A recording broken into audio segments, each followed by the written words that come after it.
Hello दोस्त, स्वागत है आप लोगों का आपके अपने और हमारे YouTube channel new star coaching centre पर। तो चलिए फटाफट सब्सक्राइब कीजिएगा। जो जो हमारे चैनल पर नए हैं पहली बार जुड़े हैं। तो बता दें, ये क्लास 12th यानी कि 12वीं का है, फाइनल एग्जाम मॉडल सेट है और ये हिस्ट्री है आर्ट्स वाले के लिए। ठीक है, तो हमारे जितने भी भाई बहन इस वीडियो को देख रहे हैं तो वह सही समय यानी कि जब आप सोने जाते हैं तो उस समय देखें, क्योंकि शांत माहौल शांत समय में इसे देखने की सख्त आवश्यकता है।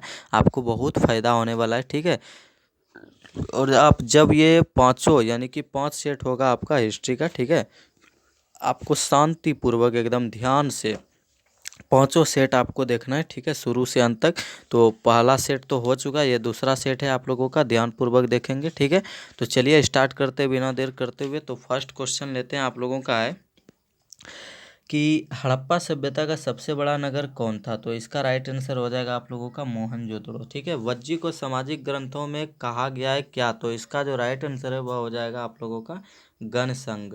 अर्थशास्त्र की रचना कब हुई। तो इसका राइट आंसर हो जाएगा आप लोगों का 4वीं शताब्दी ईसा पूर्व। मेगास्थनीज कौन था। मेगास्थनीज कौन था। तो इसका राइट आंसर है आप लोगों का राजदूत। ठीक है, याद रखिएगा कौन था, राजदूत।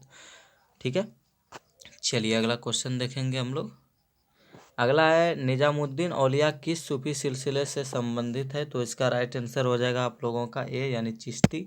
अकबर ने टोडरमल को दीवान अशरफ यानी कि जिसे बोला जाता है वित्त मंत्री, ठीक है, कब नियुक्त किया। तो इसका राइट आंसर हो जाएगा आप लोगों का 1582 में। महावीर ने पार्श्वनाथ के सिद्धांतों में नया सिद्धांत क्या जोड़ा। तो ब्रह्मचर्य। ठीक है, याद रखिएगा। चलिए आगे देखते हैं हम लोग। तो अगला क्वेश्चन है कि प्राचीन भारत में धर्म की शुरुआत किस शासक ने की थी। तो इसका राइट आंसर आप लोगों का सी यानी अशोक ने। मनुस्मृति में कितने प्रकार के विवाह का उल्लेख किया गया है। तो इसका राइट आंसर हो जाएगा आप लोगों का 8 प्रकार का। महाभारत की रचना किस भाषा में हुई। प्राचीन भाषा जो कि संस्कृत है। अगला इंडिका के रचना किसने की। तो इसका राइट आंसर हो जाएगा आप लोगों का मेगास्थनीज। ठीक है, याद रखिएगा। तो अगला क्वेश्चन है कि प्रयाग प्रशस्ति की रचना किसने की थी। शुरू से अंत तक देखते रहिए, बहुत फायदा होगा। ठीक है, बस सुनना है केवल, बाकी आपका दिमाग तो लोड कर ही लेगा। अगला क्वेश्चन है कि प्रयाग प्रशस्ति की रचना किसने की। तो हरिसेन ने, याद रखिएगा। ठीक है, चलिए अगला क्वेश्चन देखेंगे। तो अगला क्वेश्चन है कि गुप्तों के काल में कौन चीनी यात्री भारत आया था। जब गुप्त का शासनकाल था तो उस समय भारत जो है वह कौन सा चीनी यात्री आया था। फाइयान। ठीक है, भारतीय इतिहास का कौन सा काल स्वर्ण काल के नाम से जाना जाता है। तो इसका राइट आंसर आप लोगों का समक्ष है, आप लोगों के ये गुप्त काल होगा, स्वर्ण काल के नाम से जाना जाता है, गुप्त काल। अगला है कि अशोक किस वंश का शासक था। तो अशोक जो था वह किस वंश का शासक था। इसका राइट आंसर मौर्य वंश। यूरोप का समुद्रगुप्त कौन था। यूरोप का समुद्रगुप्त किसे माना गया है। तो इसका राइट आंसर हो जाएगा आप लोगों का 16 का राइट आंसर नेपोलियन को कहा गया है यूरोप का समुद्रगुप्त। किसके अभिलेख में भूमिदान का उल्लेख मिलता है। तो इसका राइट आंसर हो जाएगा आप लोगों का प्रभावती गुप्त। भूमि अनुदान में से संबंधित प्रथम अभिलेखीय प्रमाण किसका है। तो इसका राइट आंसर हो जाएगा आप लोगों का बी यानी कि सातवाहन काल। ये बहुत इंपॉर्टेंट है, सातवाहन काल बोला। ठीक है, 110 ईसी सती प्रथा के साक्ष्य वाला प्रथम अभिलेख कहाँ मिला। तो इसका राइट आंसर हो जाएगा आप लोगों का ए यानी कि एरन, जिसको हम लोग सागर के नाम से भी जानते हैं। अगला है किस शिलालेख से अशोक द्वारा कलिंग विजय का पता चलता है। कौन सा ऐसा शिलालेख है जहाँ की अशोक के द्वारा कलिंग का विजय, कलिंग पर विजय प्राप्त का पता चलता है। तो इसका राइट आंसर हो जाएगा आप लोगों का दोस्त, बहुत ईजी है, 10वें। ठीक है, अगला है कि किस विद्वान ने मात्र अभिलेखों के आधार पर अशोक का इतिहास लिखने का श्लाघ्य प्रयास किया। तो इसका राइट आंसर हो जाएगा आप लोगों का 21 का डी यानी कि देवदत्त रामकृष्ण भंडारकर। मौर्य कला का निम्न में से कौन सर्वाधिक महत्वपूर्ण नमूना है। तो इसका राइट आंसर हो जाएगा आप लोगों का स्तंभ। ठीक है, यानी कॉलम, जिसको हम लोग पिलर या फिर फोर्ट कहते हैं, किला।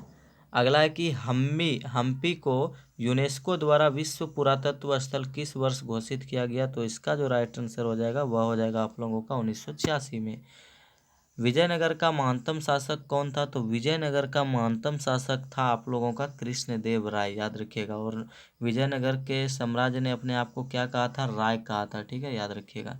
अगला है गोपुरम का संबंध किससे है। तो मंदिर से। ठीक है, याद रखिएगा। अगला क्वेश्चन आप लोगों के समक्ष है, हरिहर और बुक्का ने कब विजयनगर राज्य की स्थापना की। याद रखिएगा यहाँ पे एक चीज कि विजयनगर साम्राज्य का स्थापना किसने किया था, हरिहर और बुक्का ने। ठीक है, तो वही क्वेश्चन है, हरिहर बुक्का ने कब विजयनगर साम्राज्य का स्थापना किया। तो इसका राइट आंसर आप लोगों का हो जाएगा 1336 ईस्वी में। ठीक है, चलिए अगला है, विजयनगर के ध्वंस के पश्चात किसकी पहचान की गई। तो इसका राइट आंसर हो जाएगा आप लोगों का हम्पी नाम से। ठीक है, किस नाम से की गई, हम्पी नाम से, वही विजयनगर का। अगला है, आमुक्त माल्याद किसने लिखी। आमुक्त माल्याद जो एक पुस्तक का नाम है, उसे किसने लिखा। तो इसका राइट आंसर हो जाएगा कृष्णदेव राय ने। निम्न में से किसने विजयनगर की यात्रा की, विजयनगर का यात्रा किसने की है। तो इसका राइट आंसर हो जाएगा निकोलो कोंटी। तेनालीराम का संबंध किस राजवंश से है। तेनालीराम जो है राजा कृष्णदेव राय के यहाँ रहते थे, पता है ना। और राजा कृष्णदेव राय किसके थे, विजयनगर के। तो यहाँ आपको आंसर मिल ही गया होगा, इसके अनुसार आपका राइट आंसर हो जाएगा विजयनगर। ठीक है, देखिए कितना इजी सब सवाल है ना। चलिए आगे चलेंगे हम लोग। ईस्ट इंडिया कंपनी की स्थापना कब हुआ। देखिए एडी से घबराइएगा नहीं, एडी में ना होता ईस्वी। ठीक है, इंग्लिश में। तो क्वेश्चन साफ तौर पे है कि ईस्ट इंडिया कंपनी की स्थापना कब हुई, 1600 ईस्वी। कराईकल अम्मायार नामक महिला किसकी भक्त थी। तो इसका राइट आंसर हो जाएगा आप लोगों का ए यानी शिव की। विष्णु को अपना पति कौन मानती थी। देखिए ये क्वेश्चन बहुत इम्पोर्टेंट है आप लोगों के लिए, सॉरी इम्पोर्टेंट है बहुत ही, क्योंकि ये क्वेश्चन बार बार कई एग्जामों में पूछा जा चुका है। तो इसका राइट आंसर कंफर्म कर दे आप लोगों को, विष्णु को अपना पति कौन मानती थी, पता है, अंडाल। और मीरा किसको मानते थे, श्री कृष्ण को। ठीक है, याद रखिएगा। अगला, रामानंद के शिष्य कौन थे। जी हाँ, बिल्कुल ध्यान से सुनिए, रामानंद के शिष्य कौन थे। तो इसका राइट आंसर हो जाएगा आप लोगों का इनमें से सभी। ठीक है, चलिए अगला सवाल देखेंगे हम लोग। तो अगला सवाल है हम लोगों के समक्ष कि शाहजहां की किस पुत्री ने ख्वाजा मोइनुद्दीन चिश्ती साहब की अजमेर स्थित दरगाह का वर्णन किया जहां आरा ने। पुष्टि मार्ग का जहाज किसे कहा जाता है। तो वल्लभाचार्य को। अवध में, याद रखिएगा अवध में। अगला क्वेश्चन है कि अवध में, बिल्कुल सही सुन रहे हैं, अवध में 1857 की क्रांति का नेतृत्व किसने किया। तो बेगम हजरत महल ने। देखिए 1857 की क्रांति जो है वह बहुत ही भयंकर क्रांति जो पूरे भारत देश में फैला था। ठीक है, तो वो अलग अलग जगह पे अलग अलग नेताओं ने नेतृत्व किया। तो उसी प्रकार लखनऊ के अवध में 1857 का किसने नेतृत्व किया, तो बेगम हजरत महल ने। ठीक है, चलिए अगला क्वेश्चन देखेंगे। 1857 की क्रांति का प्रमुख कारण क्या था। तो इसका प्रमुख कारण जो था वह एक ही कारण था हर जगह, वह था 38 नंबर का जो आपका क्वेश्चन है, वह चर्बी वाले कारतूस का प्रयोग करना, यही मेन कारण था। ठीक है, चलिए आगे देखते हैं। पटना में 1857 की क्रांति का नेतृत्व किसने किया। पटना में जो नेतृत्व किया था वह किया था आप लोगों का, राइट आंसर हो जाएगा पटना में 1857 ये पीर अली ने। ठीक है, याद रखिएगा किसने किया था, पीर अली ने। ठीक है, अगला 1857 की क्रांति कब आरंभ हुई, ये डेट वाला जरूर पूछेगा, इसलिए इसे रखिएगा ध्यान से। ठीक है, याद। तो यह किस तिथि को चालू हुआ था। तो आपको बता दें इसका राइट आंसर हो जाएगा आप लोगों का 10 मई को। ठीक है, व्यापगत के सिद्धांत का संबंध किससे है। तो इसका राइट आंसर हो जाएगा आप लोगों का डलहौजी से। संविधान सभा की संचालन समिति के अध्यक्ष कौन थे। तो इसका राइट आंसर हो जाएगा आप लोगों का राजेंद्र प्रसाद जी। ठीक है, चलिए, और अस्थाई अध्यक्ष भी वही है, याद रखिएगा। ठीक है, और भीमराव अम्बेडकर केवल प्रारूप समिति के अध्यक्ष है। अगला है, लॉर्ड माउंटबेटन ने भारत के वायसराय के रूप में कब पद ग्रहण किया। तो इसका राइट आंसर हो जाएगा आप लोगों का 24 मार्च 1947। निम्न में से कौन महिला भारतीय संविधान सभा की सदस्य है।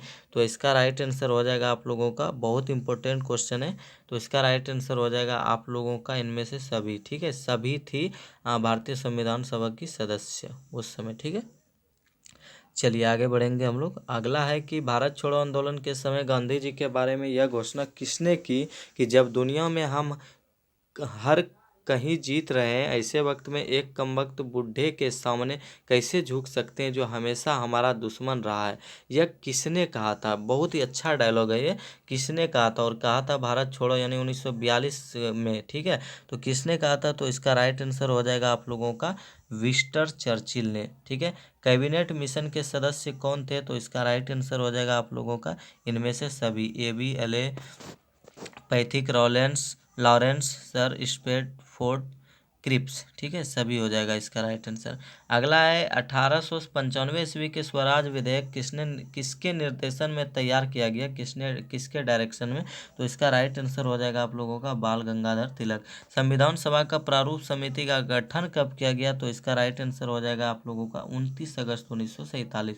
संविधान सभा की बैठक में कितने सदस्य उपस्थित थे, तो इसका जो राइट आंसर हो जाएगा वह हो जाएगा आप लोगों का 289। पाकिस्तान का पहला प्रधानमंत्री कौन था, तो लियाकत अली, इसे याद रखिएगा, ठीक है, बहुत इंपॉर्टेंट है ये। और भारत का तो जानते ही आप लोग, पंडित जवाहरलाल नेहरू जी। स्वतंत्र भारत के प्रथम गवर्नर जनरल कौन थे, तो स्वतंत्र भारत के प्रथम, जब देश आज़ाद हुआ तो प्रथम गवर्नर जनरल जो बना उसका नाम क्या था, तो उसका राइट नाम आपका लॉर्ड माउंटबेटन था। और यदि आज़ादी के पहले बाद में यानी भारतीय पूछे तो वह सिराज गोपालाचारी, और ऐसे अगर भारतीय नहीं पूछे तो वह लॉर्ड माउंटबेटन। भारतीय संविधान सभा का गठन कैबिनेट मिशन के अंतर्गत किस वर्ष हुआ, तो इसका राइट आंसर हो जाएगा आप लोगों का सी यानी कि 1946।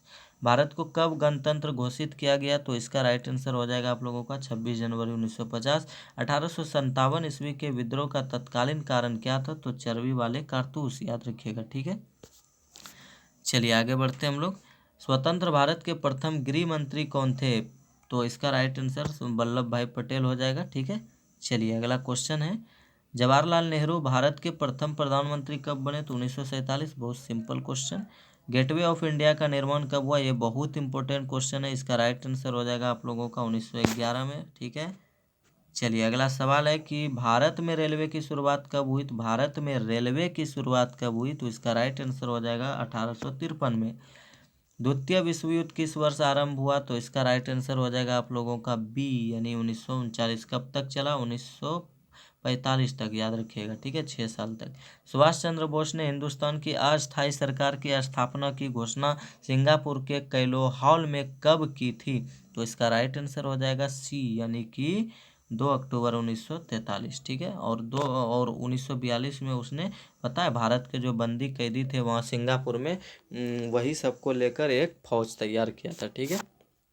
तो चलिए ये मॉडल सेट 2 आपका समाप्त हुआ और 3 सेट होगा, और पांचों सेट आप लोग ध्यानपूर्वक पढ़िएगा, ज़्यादा समय नहीं लगेगा, तो आपको पता चलेगा कि आपका फाइनल एग्जाम बहुत ही बढ़िया तरीका से जाने वाला है, ठीक है। तो चलिए अगले वीडियो में फिर मिलते हैं, तब तक के लिए गुड बाय।